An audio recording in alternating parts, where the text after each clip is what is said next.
Hello students, I am Harshita Rathore और मैं आप सभी का एचएन अध्ययन पे स्वागत करती हूँ।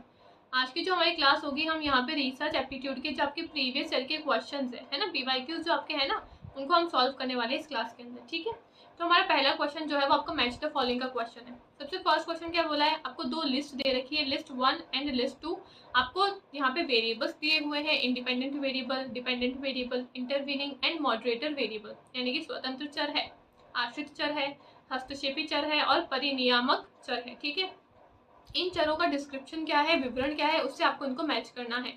अगर आपको पता है कि टाइप ऑफ वेरिएबल्स कितने होते हैं और कौन कौन से होते हैं, क्या उनका डिस्क्रिप्शन है, अगर आपको पता है कि वेरिएबल्स क्या होते हैं, तो आप इस क्वेश्चन को सॉल्व कर पाओगे। ठीक है, इंडिपेंडेंट वेरिएबल क्या होता है, इंडिपेंडेंट वेरिएबल है आपका स्वतंत्र चर, यानी कि variable that are presumed to cause a change in another variable, ऐसे वेरिएबल जिनकी वजह से जो आपका डिपेंडेंट वेरिएबल है उसमें बदलाव आता है। ठीक है, क्या बोला है, वे चर जो दूसरे चर में परिवर्तन का कारण बनते हैं वो होते हैं आपके इंडिपेंडेंट वेरिएबल। तो ए का ऑप्शन नंबर 4 हो जाएगा। ठीक है, फिर दूसरा है आपका डिपेंडेंट वेरिएबल। डिपेंडेंट वेरिएबल क्या है, जो कि आश्रित है। भी आश्रित किस पे होते हैं, ये आश्रित होते हैं आपके इंडिपेंडेंट यानी कि स्वतंत्र चर पे। ठीक है, इसका डिस्क्रिप्शन क्या है, the variable that are presumed to be influenced by one or more independent variable. मैंने बताया ये जो आश्रित चर है वो स्वतंत्र चर पे आश्रित होते हैं, यानी कि वे चर जो एक या एक से अधिक स्वतंत्र चर पर स्वतंत्र चर से प्रभावित होते हैं, क्योंकि उन पे आश्रित होते हैं तो ये उनसे प्रभावित होंगे।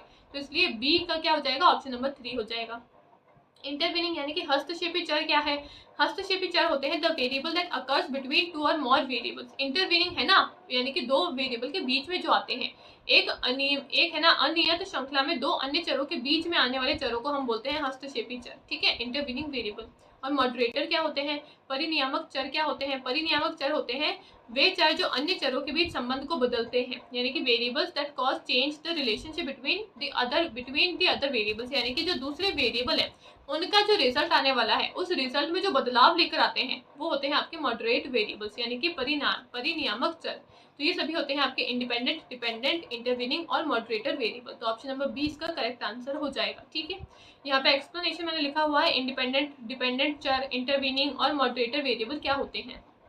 इंडिपेंडेंट वेरिएबल क्या होते हैं, आपके एक्सपेरिमेंटल रिसर्च जब हम करते हैं तो हमको कुछ चरों को वहां पे खोजना होता है। एक होता है उसमें से independent variable. Independent variable is a variable that is presumed to cause a change to occur in another variable. इसकी वजह से जो आपका डिपेंडेंट वेरिएबल है उसमें बदलाव आते हैं, उसमें चेंजेस आते हैं। तो इंडिपेंडेंट वेरिएबल डिपेंडेंट वेरिएबल में चेंजेस आने का कारण बनते हैं। जैसे कि इंडिपेंडेंट वेरिएबल जो होते हैं उसमें हम हेर फेर कर सकते हैं, उसमें हम मैनिपुलेशन कर सकते हैं, यानी कि उसको हम चेंज कर सकते हैं, उसमें हम हेर फेर कर सकते हैं, यानी कि उसमें हम बदलाव कर सकते हैं। और इसकी वजह से जो बदलाव करने की वजह से जो भी असर होता है, जो भी इसमें बदलाव करने की वजह से जो भी असर पड़ता है डिपेंडेंट वेरिएबल पे, है ना, तो उसके लिए कारण कौन बनता है, इंडिपेंडेंट वेरिएबल। अब एग्जाम्पल क्या है, एग्जाम्पल देती हूँ। अगर मेरे को चेक करना है कि बच्चों की जो फिजिकल ग्रोथ है वो किस तरीके से बढ़ रही है, तो मेरे को बच्चों की फिजिकल ग्रोथ जो है, क्या हॉर्लिक्स लेने से या फिर कॉम्प्लेन पीने से बच्चों की फिजिकल ग्रोथ बढ़ती है या फिर नहीं बढ़ती है, ये मुझे चेक करना है। ठीक है, ये दो हो गए मेरे चर, दो हो गए मेरे वेरिएबल्स। अब इंडिपेंडेंट वेरिएबल कौन सा होगा, जिसमें मैं हेर फेर कर सकती हूँ, बदलाव कर सकती हूँ। क्या बच्चों की फिजिकल ग्रोथ में, शारीरिक ग्रोथ जो है, शारीरिक विकास जो है उनका, क्या उसमें मैं बदलाव कर सकती हूँ, नहीं कर सकती हूँ। उनको छोटा बड़ा थोड़ा ना मैं कर सकती हूँ, लेकिन हॉर्लिक्स की मात्रा मैं तो कम ज्यादा कर सकती हूँ ना। तो जिसमें मैं हेर फेर कर सकती हूँ वो हो गया मेरा स्वतंत्र चर, और हेर फेर करने की वजह से उनकी फिजिकल ग्रोथ में जो बदलाव आएगा वो हो गया मेरा आश्रित यानी कि डिपेंडेंट वेरिएबल। ठीक है, इंटरवीनिंग वेरिएबल क्या है, दो वेरिएबल के बीच वाला जो वेरिएबल होता है वो होता है आपका intervening variable. For example, smoking करने से लंग्स जो है वो खराब होते हैं, तो स्मोकिंग और लंग्स हो गए मेरे दो वेरिएबल। अब स्मोकिंग करने से लंग्स जो है, फेफड़े जो है वो क्यों खराब होते हैं, क्योंकि हमारे जो टिश्यू होते हैं या फिर हमारे जो सेल होते हैं उन पे असर पड़ता है। तो ये टिश्यू और सेल क्या है, दो वेरिएबल के बीच में आ रहे हैं ना, दो वेरिएबल के बीच का कारण बन रहे हैं। भाई टिश्यू पे असर पड़ता है, सेल पे असर पड़ता है, और इसकी वजह से लंग्स जो है वो खराब होते हैं। ठीक है, तो स्मोकिंग और लंग्स के बीच वाला जो वेरिएबल है, टिश्यू और आपका सेल, वो क्या है, इंटरवीनिंग वेरिएबल है। मॉडरेटर क्या होते हैं, moderator variable is a variable that changes the relationship between two variables. दो वेरिएबल्स के बीच में जो संबंध होता है उस संबंध को ही बदल देते हैं, वो होते हैं आपके मॉडरेटर वेरिएबल। ठीक है, तो आई होप आपको सभी प्रकार के चर के बारे में पता चल गया होगा। स्वतंत्र चर क्या होते हैं और आपके आश्रित चर क्या होते हैं, हस्तक्षेप करने वाले चर और मॉडरेटर चर क्या होते हैं। ठीक है, अगला सवाल क्या बोला है, ex post factor research is chosen bye researcher when, यानी कि पूर्वव्यापी शोध को शोधकर्ता द्वारा कब चुना जाता है, जब an independent variable can be manipulated by the researcher to study cause and effect relationship, या फिर independent variable can not be manipulated by the researcher to study cause and effect relationship, change in variable over a long period of time is to be studied, या फिर linear relationship among variables is the objective of the study. कारण प्रभाव संबंध का अध्ययन करने के लिए शोधकर्ता द्वारा एक स्वतंत्र चर में हेरफेर किया जा सकता है। कारण प्रभाव संबंध का अध्ययन करने के लिए शोधकर्ता द्वारा स्वतंत्र चर में हेरफेर नहीं किया जा सकता है। मैंने आपको बताया था कि सबका एक ना एक कीवर्ड होता है, तो जिसमें हम हेरफेर नहीं करते हैं वो होता है आपका एक्सपोज्ड फैक्टर रिसर्च। ठीक है, तो यहाँ पे पूछा है कि एक्सपोज्ड फैक्टर रिसर्च जो है वो हम कब करते हैं, जहाँ पे हम इंडिपेंडेंट वेरिएबल में कॉज एंड इफेक्ट की रिलेशनशिप चेक करने के लिए मैनिपुलेशन नहीं कर सकते हैं, कैन नॉट। ठीक है, तो ऑप्शन नंबर 20 का सही आंसर है। थर्ड क्या बोला है, लंबे समय तक चर में परिवर्तन का अध्ययन किया जा सकता है, नहीं, परिवर्तन नहीं कर सकते हैं, ये एक्सपेरिमेंटल रिसर्च का विशेषता है। ठीक है, फिर बोला है चरों के बीच रेखिक संबंध अध्ययन का है ना अध्ययन का उद्देश्य देखने के लिए, तो ये भी नहीं है। ठीक है, तो ऑप्शन नंबर बी जो है वो इसका करेक्ट आंसर है। अगला सवाल सैम्पलिंग पे आया है। Sampling that has been described as the non probability equivalent of stratified sampling, यानी कि वह प्रतिचयन जिसे स्तरित प्रतिचयन के प्रायिक तेतर समतुल्य के रूप में वर्णित किया गया है। यानी कि थोड़ी कठिन हिंदी लिखी हुई है यहाँ पे, लेकिन इसका मतलब क्या है, इसका ये मतलब है कि जो आपकी सैम्पलिंग है, तो आपकी दो तरीके की सैम्पलिंग होती है, एक होती है प्रोबेबिलिटी, एक होती है आपकी नॉन प्रोबेबिलिटी सैम्पलिंग, है ना। तो आपसे पूछा है कि जो नॉन प्रोबेबिलिटी सैम्पलिंग है ना, वो स्ट्रेटिफाइड सैम्पलिंग के कौन सी वाली सैम्पलिंग जो है नॉन प्रोबेबिलिटी में, वो स्ट्रेटिफाइड सैम्पलिंग के इक्विवेलेंट है। यानी कि जो नॉन प्रोबेबिलिटी सैम्पलिंग है वो कौन सी सैम्पलिंग होती है जो कि नॉन प्रोबेबिलिटी है लेकिन स्ट्रेटिफाइड सैम्पलिंग के इक्विवेलेंट है, स्ट्रेटिफाइड सैम्पलिंग के बराबर होती है। क्या quota sampling, state sampling, cluster या फिर सिस्टमैटिक सैम्पलिंग। तो सबसे पहले तो पूछा है कि नॉन प्रोबेबिलिटी सैम्पलिंग होगी लेकिन वो बराबर किसके होगी, स्ट्रेटिफाइड के। नॉन प्रोबेबिलिटी और स्ट्रेटिफाइड आपकी होती है प्रोबेबिलिटी, तो जो नॉन प्रोबेबिलिटी नहीं है उसको वैसे ही हटा दो, सिस्टमैटिक को हटा दो, क्लस्टर को हटा दो, ये आपकी नॉन प्रोबेबिलिटी नहीं है, ये आपकी प्रोबेबिलिटी सैम्पलिंग होती है। ठीक है, अब आपसे पूछा है कि है ना कौन सी नॉन प्रोबेबिलिटी सैम्पलिंग है जो कि स्ट्रेटिफाइड सैम्पलिंग के बराबर होती है, तो वो होती है आपकी क्लस्टर सैम्पलिंग। नियमात्रात्मक प्रतिचयन जो है वो आपका जो है ना स्ट्रेटिफाइड सैम्पलिंग होती है उसके बराबर होती है। ऑप्शन नंबर ए का करेक्ट आंसर है। ठीक है, quota sampling is defined as a non probability sampling method in which researcher create a sample involving individual that represent a population. अब स्ट्रेटिफाइड और कोटा सैम्पलिंग सिमिलर क्यों है, यहाँ पे ये पूछा था कि नॉन प्रोबेबिलिटी सैम्पलिंग कौन सी है जो कि स्ट्रेटिफाइड सैम्पलिंग के सिमिलर है, बराबर है। ठीक है, अभी सिमिलर क्यों है, दोनों में हम सेम तरीके से जो अपना सैंपल है वो चूज करते हैं। फॉर एग्जाम्पल यानी कि कैसे करते हैं वो बताती हूँ आपको। सर्टिफाइड सैंपल में हम क्या करते हैं, हमारी पॉपुलेशन है उसको हम अलग अलग ग्रुप के अंदर बांट देते हैं और फिर ग्रुप में से हम सैंपल को उठाते हैं। ठीक है, हम हमारे जो भी नमूने हैं उनको चुनते हैं। लेकिन कोटा सैम्पलिंग में क्या होता है, वहां पे भी मेरी जो पॉपुलेशन है उसको मैं अलग अलग ग्रुप में भाग कर देती हूँ, ग्रुप में डिवाइड कर देती हूँ और फिर ग्रुप में से ही मैं अपने नमूनों को चूज करती हूँ। अंतर क्या है, बस अंतर ये होता है कि जो आपका है ना प्रोबेबिलिटी सैम्पलिंग होती है वहां पे हम सिंपल या फिर रैंडम तरीके से किसी को भी चूज कर लेते हैं। ठीक है, रैंडम तरीके से किसी को भी चूज कर लेते हैं ग्रुप में से, आपके समूह में से। लेकिन कोटा सैम्पलिंग जो है वो आपकी नॉन प्रोबेबिलिटी है, यानी कि वहां पे हम कन्वीनियंस के आधार पे लोगों को चूज करते हैं समूह में से, बस इतना सा ही अंतर होता है। बाकी दोनों में हम सेम तरीका यूज करते हैं कि जो पॉपुलेशन है उसको हम अलग अलग है ना ग्रुप के अंदर डिवाइड करते हैं और ग्रुप में से लोगों को चूज करते हैं। बस ग्रुप में से लोगों को चूज करने का तरीका अलग है। सिंपल रैंडम में तो हम रैंडमली चूज कर लेंगे और कोटा सैम्पलिंग में हम कन्वीनियंस के आधार पे, अपनी सुविधा के आधार पे चूज करते हैं। ठीक है, तो इसलिए कोटा सैम्पलिंग जो है वो आपकी स्ट्रेटिफाइड सैम्पलिंग के बराबर होती है, सिमिलर होती है। तो ऑप्शन नंबर ए इसका सही आंसर है। ठीक है, अगला सवाल क्या बोला है, which is the characteristics of action research. क्रियानिष्ठ शोध की विशेषता कौन सी है वो आपको बतानी है। Participant as researcher, non interventionist, formative and emergent या फिर रिप्रेजेंट्स वाइड पॉपुलेशन। आपको बताना है कि एक्शन रिसर्च की विशेषता कौन सी है। एक्शन रिसर्च क्या होती है, एक्शन रिसर्च होती है जो कि हम किसी एक पर्टिकुलर प्रॉब्लम के लिए करते हैं और यहाँ पे रिसर्चर जो है वो ये एक्शन रिसर्च नहीं करता है। क्रियानिष्ठ शोध जो है वो कोई रिसर्चर नहीं करता है बल्कि आपके जो पार्टिसिपेंट्स होते हैं वो करते हैं, या फिर आपके जो है ना जो नॉन रिसर्चर है वो लोग इसको रिसर्च को करते हैं। ठीक है, एक्सपर्ट नहीं करते हैं इस रिसर्च को। तो आपको बताने की इसकी विशेषता क्या है, बस यही इसकी विशेषता है कि शोधकर्ताओं के रूप में प्रतिभागी यानी कि जो पार्टिसिपेंट है, जो कि रिसर्चर बने हुए हैं और जो रिसर्च कर रहे हैं वो एक्शन रिसर्च करते हैं, यानी कि यही इसकी विशेषता है। ऑप्शन नंबर ए इसका सही आंसर है। ठीक है, अगला क्या बोला है, व्हाट इज रिसर्च डिजाइन, अनुसंधान डिजाइन क्या है, a way of conducting research that is not grounded in the theory, choice between using qualitative or quantitative method, style in which you present your research findings that is a graph, framework for every stage of collection and analysis of data। जब भी research design देख लो और ये framework word देख लो तो समझ जाना कि यही इसका आंसर है। ठीक है, तो यानी कि ऑप्शन नंबर डी इसका सही आंसर है, वो तो पता चल गया। अब हमको बताना है कि रिसर्च डिजाइन होती क्या है। एक बार हिंदी में पढ़ देती हूँ मैं यहाँ पे। अनुसंधान डिजाइन क्या होती है, अनुसंधान करने का एक तरीका जो सिद्धांत पर आधारित है, नहीं गुणात्मक या मात्रात्मक विधियों का उपयोग करने के बीच चयन, नहीं जिस शैली में जिस शैली में आप अपने अनुसंधान निष्कर्षों को प्रस्तुत करते हैं, जैसे कि आलेख, नहीं या फिर डेटा के संग्रहण और विश्लेषण के प्रत्येक चरण के लिए एक रूपरेखा। बिल्कुल सही बात है। रिसर्च डिजाइन क्या होती है, मैं रिसर्च को कैसे करने वाली हूँ, है ना, मैं डेटा को किस तरीके से कलेक्ट करूंगी, डेटा का संग्रहण कैसे करूंगी, उसका विश्लेषण यानी कि एनालिसिस कैसे करूंगी, रिसर्च को करूंगी कैसे मैं 4-5 सालों तक, उसकी जो पूरा फ्रेमवर्क तैयार होता है, उसका जो पूरी रूपरेखा तैयार होती है, उसको हम बोलते हैं रिसर्च डिजाइन। ठीक है, तो ऑप्शन नंबर डी इसका सही आंसर है। अगला सवाल क्या बोला है, control, randomisation and repetition are foundational principle of which research design.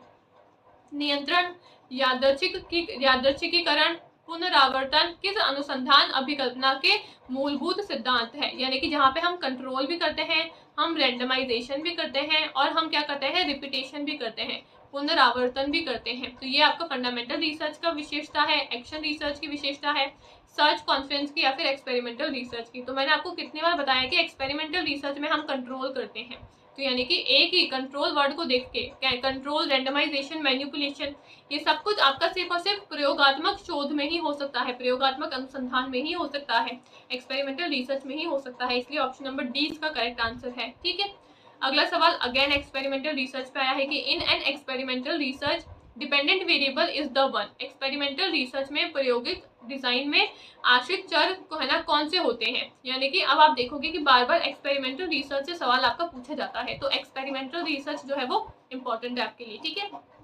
आपसे पूछा है कि एक्सपेरिमेंटल रिसर्च में डिपेंडेंट वेरिएबल कौन से होते हैं। अभी हमने पहला क्वेश्चन किया था जहाँ पे हमने सारे टाइप ऑफ वेरिएबल्स को देखा था, सभी प्रकार के जितने भी चर होते हैं, स्वतंत्र चर होते हैं, आश्रित चर होते हैं, इंटरवीनिंग मॉडरेटर, उनको सबको देखा था।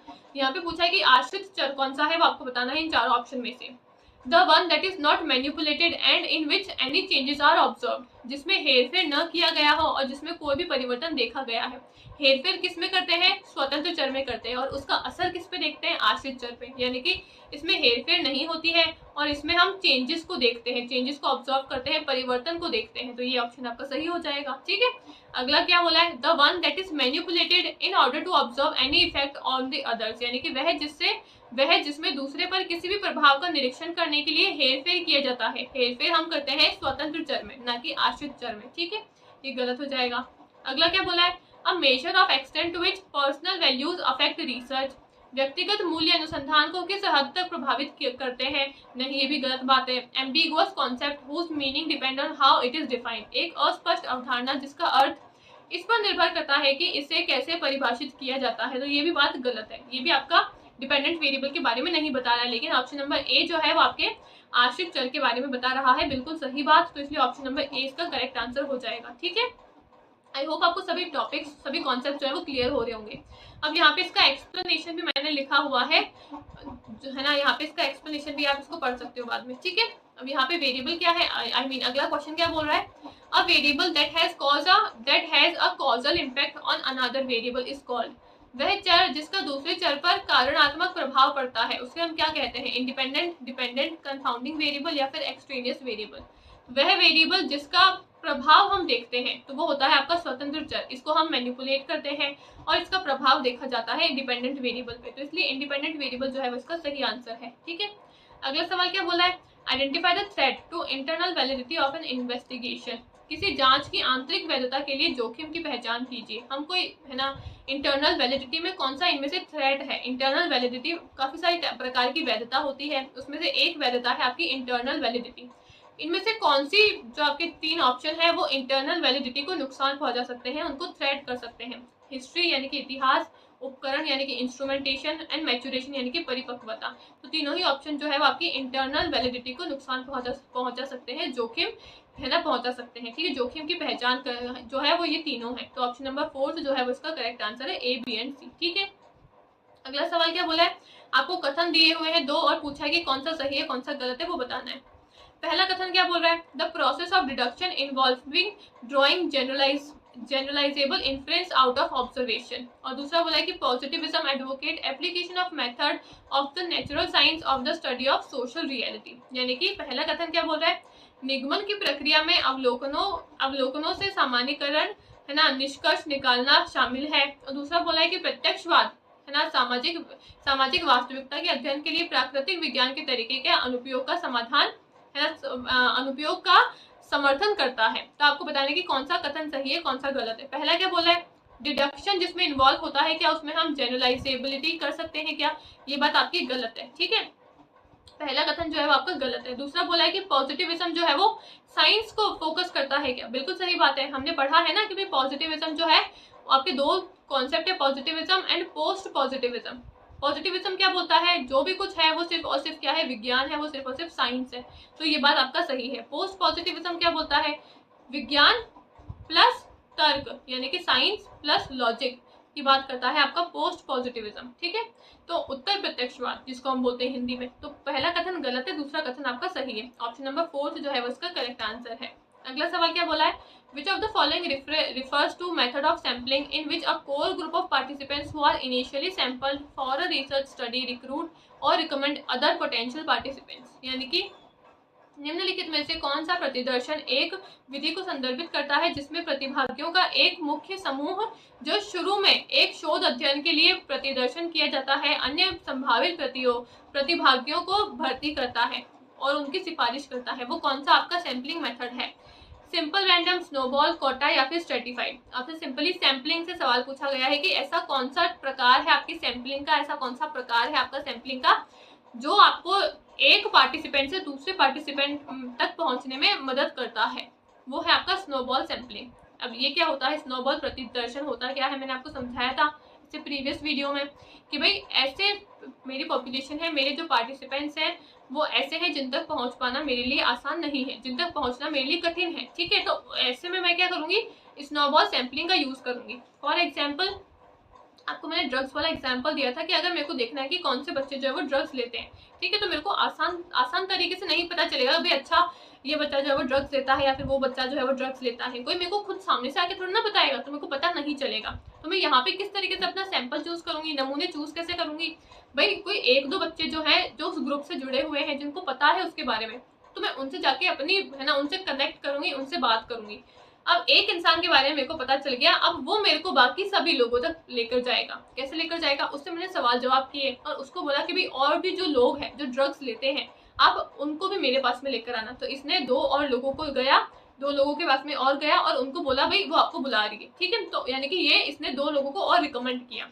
अब मैंने उनसे सवाल जवाब किए और उनको भी बोला कि भाई आगे जाके आप और दो लोगों को मेरे पास में भेजना। जैसे वो सलमान खान का डायलॉग है ना जे हो मूवी में कि आप 3 लोगों की मदद करना, उनको बोलना कि आगे जाके वो और 3 की मदद करें और उनको बोलना कि वो आगे जाके और 3 की मदद करें, है ना। तो वही कॉन्सेप्ट है सेम यहाँ पे। ठीक है, कि स्नोबॉल सैम्पलिंग में क्या करते हैं, मैंने किसी इंसान को चूज कर लिया और उसको बोला कि आप 2 लोगों को और को भेजना, उन 2 को बोला, उनसे डेटा कलेक्ट कर लिया, उनको बोला कि आप आगे जाके 2 को और को भेजना। ऐसे करके 1 से 2 हो गए, 2 से 4, 4 से 8, जो मेरे सैंपल है वो बढ़ते गए। तो ये होता है आपका स्नोबॉल सैम्पलिंग। ठीक है, ऑप्शन नंबर 2 जो है वो इसका सही उत्तर है। अगला सवाल क्या बोला है, in using hypothetico deductive research paradigm which of the following sequence is correct. आपको यहाँ पे बताना है कि जो हाइपो डिडक्टिव रिसर्च होती है उसका करेक्ट सीक्वेंस क्या है। तो हाइपो डिडक्टिव रिसर्च का करेक्ट सीक्वेंस होता है आपका इस्टेब्लिशिंग अ रिसर्च प्रॉब्लम। सबसे पहले हम प्रॉब्लम देखते हैं, फिर मेकिंग हाइपोथेसिस, फिर हम हाइपोथेसिस बनाते हैं, फिर हाइपोथेसिस टेस्टिंग यानी कि फिर हम उस हाइपोथेसिस को टेस्ट करते हैं, एंड जनरलाइजेशन एंड कंक्लूजन, फिर हम जनरलाइज करते हैं और कंक्लूजन की तरफ पहुंचते हैं। तो ऑप्शन नंबर 2 जो है वो इसका सही आंसर है। शोध समस्या निर्धारित करते हैं, परिकल्पना का निर्माण करते हैं, परिकल्पना परीक्षण करते हैं, सामान्यीकरण करते हैं और फिर निष्कर्ष निकालते हैं। तो ऑप्शन नंबर 2 इसका सही आंसर है। ठीक है, अगला सवाल क्या बोला है, which one of the following research procedure will figure under post positivist approach.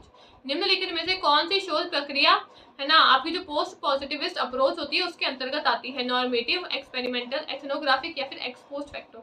Ethnographic जो है वो आपकी आती है पोस्ट पॉजिटिविस्ट अप्रोच के अंदर। ऑप्शन नंबर 3 जो है वो इसका करेक्ट आंसर है। अब एथनोग्राफी होता क्या है, जहाँ पे हम कल्चर की स्टडी करते हैं, हम दूसरे लोगों के कल्चर के बारे में स्टडी करते हैं, उसको बोलते हैं एथनोग्राफिक रिसर्च। ठीक है, अगला सवाल क्या बोला है, a college teacher play a research program in which he or she intends to improve the socio-economic aspect of his or her classroom climate during teaching. Which one of the following research method will consider appropriate in this context? कोई महाविद्यालय अध्यापक एक शोध कार्यक्रम तैयार करता है जिसमें उसका उद्देश्य अध्यापन के दौरान अपनी कक्षा में सामाजिक और भावनात्मक पहलू को सुधारना है, तो इनमें से कौन सी शोध विधि उपयुक्त मानी जाएगी? एक्सपेरिमेंटल, डिस्क्रिप्टिव, हिस्टोरिकल या फिर एक्शन रिसर्च। अब एक्शन रिसर्च क्या होती है? एक्शन रिसर्च जो है वो हम किसी भी जनरल यानी कि सामान्य समस्या के लिए नहीं करते हैं। जैसे कि क्लाइमेट चेंज जो है ना, क्लाइमेट चेंज जो है वो आपकी एक सामान्य समस्या है, वो पूरी एक जनरल प्रॉब्लम है, वो सभी की प्रॉब्लम है, आपकी भी, मेरी भी, अड़ोसी की भी, पड़ोसी की भी, सभी की है। लेकिन एक कॉलेज टीचर अपने क्लास में कोई एक्सपेरिमेंट करना चाहता है तो वो एक क्लास से जुड़ा हुआ है, एक प्रत्येक क्लास से जुड़ा हुआ है, एक पर्टिकुलर क्लास से जुड़ा हुआ है। ठीक है, तो एक्शन रिसर्च जो है वो इसका सही आंसर है, क्योंकि एक्शन रिसर्च जो है वो हम किसी सामान्य प्रॉब्लम के लिए नहीं करते हैं, वो हम किसी पर्टिकुलर प्रॉब्लम का सोल्यूशन देने के लिए करते हैं। ठीक है, तो इसका सही उत्तर होगा, है ना, आपका क्रियात्मक अनुसंधान विधि, एक्शन रिसर्च। ठीक है, अगला सवाल क्या बोला है, which of the following steps in research are least vulnerable to research ethics, यानी कि निम्नलिखित में से कौन से अनुसंधान चरण अनुसंधान आचार शास्त्र से सबसे कम प्रभावित होते हैं, यानी कि इनमें से कौन से स्टेप्स जो है उनमें रिसर्च एथिक्स जो है वो कम से कम देखा जाता है, यानी कि रिसर्च एथिक्स उन चरणों में लागू ही नहीं होता है।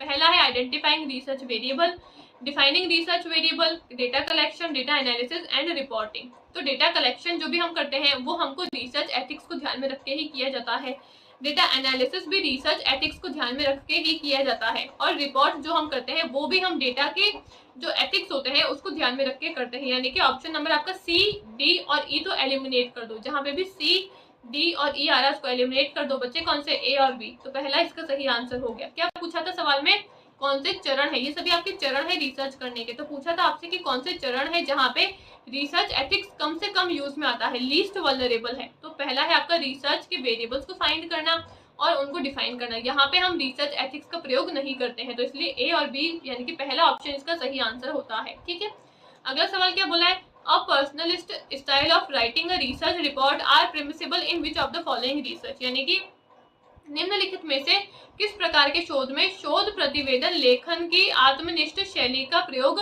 की अनुमति होती है? Grounded theory, experimental research, participant observation, historical या फिर केस स्टडी। तो इसका सही उत्तर क्या है, इसका सही उत्तर है आपका, सबसे पहले आता है आपकी ग्राउंडेड थ्योरी, फिर आती है आपकी, है ना, पार्टिसिपेंट ऑब्जर्वेशन थ्योरी, और फिर आती है केस स्टडी। ठीक है, तो ये तीनों जो है उसका सही आंसर, यानी कि ए, सी और ई जो है वो इसका करेक्ट आंसर है। अगला क्वेश्चन क्या बोला है, आपको स्केल ऑफ मेजरमेंट दिया हुआ है और उनकी प्रॉपर्टी दे रखी है। ठीक है, आपको जो आपकी स्केल्स होती है वो दे रखी है, दो सूचियां, उनको आपको मैच करना है। पहला है नॉमिनल, ऑर्डिनल, इंटरवल और रेशियो स्केल, ये 4 प्रकार की आपकी स्केल्स होती है, उनकी जो प्रॉपर्टीज है वो दे रखी है।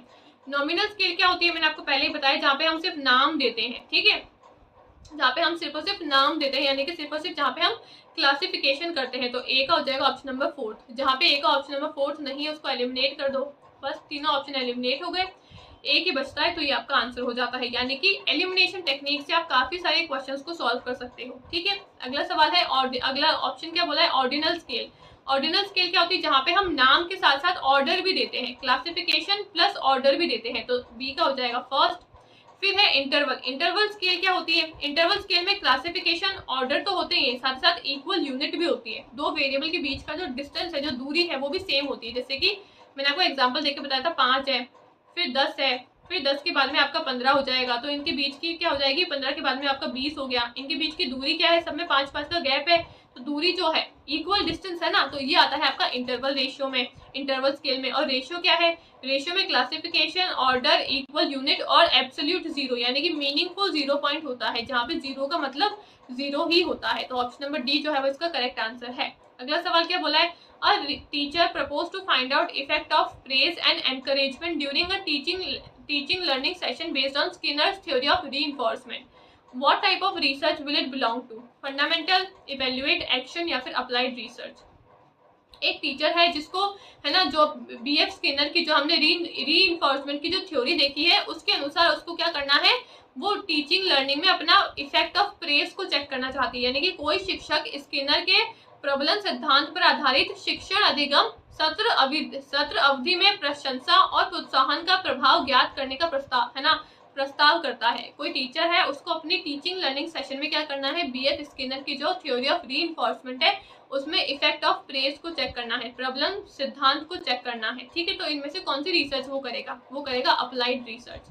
ठीक है, ऑप्शन नंबर 4 जो है उसका करेक्ट आंसर है अनुप्रयुक्त अनुसंधान। अगला सवाल क्या बोला है, 2 कथन दिए हुए हैं, पूछा है कौन सा सही है कौन सा गलत है। पहला कथन है all research aids to the corpus of knowledge by advancing a theory and focus of action research is basically on the amelioration of prevent practices. ठीक है, पहला कथन क्या बोला है, समस्त अनुसंधान किसी सिद्धांत के निर्माण द्वारा ज्ञान कोश में वृद्धि करते हैं। और दूसरा बोला है कि क्रियात्मक अनुसंधान का ध्यान मूल रूप से प्रचलित परिपाटियों को उन्नत बनाने पर केंद्रित होता है। तो इसमें से आप कौन सा सही है कौन सा गलत है वो आपको बताना है। All research add to corpus of knowledge by advancing a theory, क्या हम सभी रिसर्च में थ्योरी को जनरेट करते हैं क्या, नहीं। फंडामेंटल रिसर्च में हम थ्योरी जनरेट करते हैं, कुछ रिसर्च में हम थ्योरी को जनरलाइज करते हैं। ठीक है, तो पहला कथन आपका गलत हो जाएगा। लेकिन दूसरा क्या बोल रहा है, एक्चुअल रिसर्च का फोकस क्या होता है, जहाँ पे हम किसी एक प्रॉब्लम जो है उसको क्या करते हैं, एमेलियोरेट करते हैं। एमेलियोरेट यानी कि उस प्रॉब्लम का समाधान देते हैं। तो बिल्कुल सही बात है, दूसरा कथन सही है पर पहला कथन गलत है। स्टेटमेंट फर्स्ट फॉल्स है, सेकंड ट्रू है, यानी कि 4th ऑप्शन इसका करेक्ट आंसर है। ठीक है, अगला सवाल क्या बोला है, identify sampling procedure in which unit are chosen given an equal and independent chance। नमूनाकरण है ना प्रक्रियाओं की पहचान करें जिसमें इकाइयों को समान और स्वतंत्र मौका मिलता है। सबसे पहला है कोटा, फिर है स्ट्रेटिफाइड, फिर है डायमेंशनल, फिर है रैंडम सैम्पलिंग और फिर है सिस्टमेटिक सैम्पलिंग।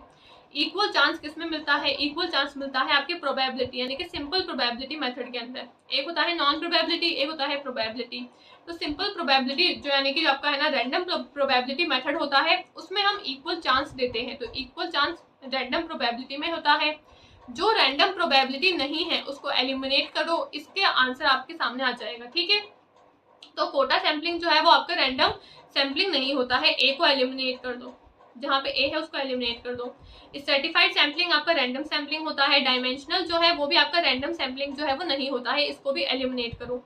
रैंडम सैम्पलिंग इसका आंसर है, सिस्टमेटिक इसका आंसर है, यानी कि ए और सी को एलिमिनेट कर दो, आपके सामने आपका आंसर आ जाएगा ऑप्शन नंबर 4। बी, डी और ई इसका सही उत्तर है, यानी कि स्ट्रेटिफाइड सैम्पलिंग, स्तरीकृत तो है ना नमूनाकरण प्रक्रिया, फिर सी क्या है आपका, डी क्या है रैंडम सैम्पलिंग और फिर ई क्या है आपका सिस्टमेटिक सैम्पलिंग, यानी कि 4th ऑप्शन जो है उसका करेक्ट है। ठीक है, अब अगला सवाल क्या बोला है, 2 कथन दिए हैं, पूछा है कौन सा सही है कौन सा गलत है। पहला कथन क्या बोल रहा है, qualitative research paradigm emphasizes participant perspective and use and empirico inductive approach। क्या हम क्वालिटेटिव रिसर्च में एम्पिरिको इंडक्टिव अप्रोच का यूज करते हैं, बिल्कुल सही बात है। क्वांटिटेटिव रिसर्च में हम डिडक्टिव अप्रोच का यूज करते हैं जहाँ पे हम जनरल से पर्टिकुलर की तरफ जाते हैं, और इंडक्टिव रिसर्च में हम है ना क्वालिटेटिव रिसर्च में हम इंडक्टिव अप्रोच का यूज करते हैं जहाँ पे हम पर्टिकुलर से जनरल की तरफ जाते हैं। ठीक है, तो यहाँ पे कीवर्ड लिखा हुआ है कि क्वालिटेटिव रिसर्च में हम एम्पिरिको इंडक्टिव अप्रोच का यूज करते हैं, क्या बिल्कुल सही बात है। अगला कथन क्या बोला है, in the same research project, यानी कि सेम कौन सा है, क्वालिटेटिव, तो सेम रिसर्च प्रोजेक्ट में it is neither possible not desirable to use both qualitative and quantitative research paradigm, यानी कि जो आपकी इंडक्टिव अप्रोच है उसमें हम ना ही है ना क्वांटिटेटिव यूज कर सकते हैं और ना ही हम उसके अंदर क्वालिटेटिव रिसर्च को यूज कर सकते हैं। तो ये तो गलत बात है ना, अभी बताया मैंने आपको कि क्वालिटेटिव हम यूज करते हैं इंडक्टिव के अंदर। तो पहला कथन सही है, दूसरा गलत है। हिंदी में क्या बोला है, गुणात्मक शोध प्रतिमान प्रतिभागियों के दृष्टिकोण पर बल देता है और इंद्रियानुभविक आगमनात्मक उपागम का प्रयोग करता है, बिल्कुल सही बात है। इसमें हम इंडक्टिव अप्रोच का यूज करते हैं, पहला कथन सही है। दूसरा क्या बोला है, एक ही शोध परियोजना में गुणात्मक और मात्रात्मक शोध प्रतिमान दोनों का प्रयोग नहीं कर सकते हैं, यानी कि कोई भी एक शोध है आपका, कोई भी एक आपका रिसर्च का प्रोजेक्ट है जहाँ पे हम क्वालिटेटिव और क्वांटिटेटिव रिसर्च का यूज नहीं कर सकते हैं, ये बात आपकी गलत है। ऐसी भी काफी सारी रिसर्चेस होती है जहाँ पे हम क्वालिटेटिव और क्वांटिटेटिव दोनों ही रिसर्च का, दोनों ही टाइप ऑफ रिसर्च का एक टाइम पे यूज कर सकते हैं। तो पहला कथन सही है, दूसरा गलत है। ऑप्शन नंबर 3 इसका सही आंसर हो जाएगा। स्टेटमेंट फर्स्ट क्या है, करेक्ट है, पर सेकंड आपकी इनकरेक्ट है। ठीक है, अगला सवाल क्या बोला है आपसे, अगला सवाल पूछा है which of the following is related to the question whether social scientific finding apply to people's everyday natural social environment.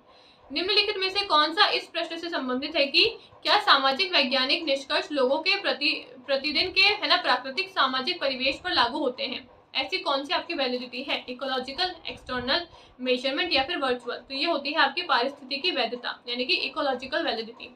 अब क्वेश्चन क्या बोल रहा है और आंसर का मतलब क्या है ये समझते हैं। इकोलॉजिकल वैलिडिटी क्या होती है, पारिस्थितिकी वैधता क्या होती है। पारिस्थितिकी वैधता वो होती है जो भी मैंने अपनी रिसर्च करी है, ठीक है, उस रिसर्च के जो भी रिजल्ट आया है, उस रिसर्च के जो भी रिजल्ट आया है, जो भी फाइंडिंग आई है, वो रिसर्च का जो रिजल्ट है वो मैं लोगों के जीवन के ऊपर है ना हकीकत में भी लगा पा रही हूँ क्या, तो वो होती है वैधता। और वो वैधता कौन सी है, वो वैधता है आपकी पारिस्थितिकी वैधता यानी कि इकोलॉजिकल वैलिडिटी, ठीक है। ऑप्शन नंबर ए इसका सही आंसर है।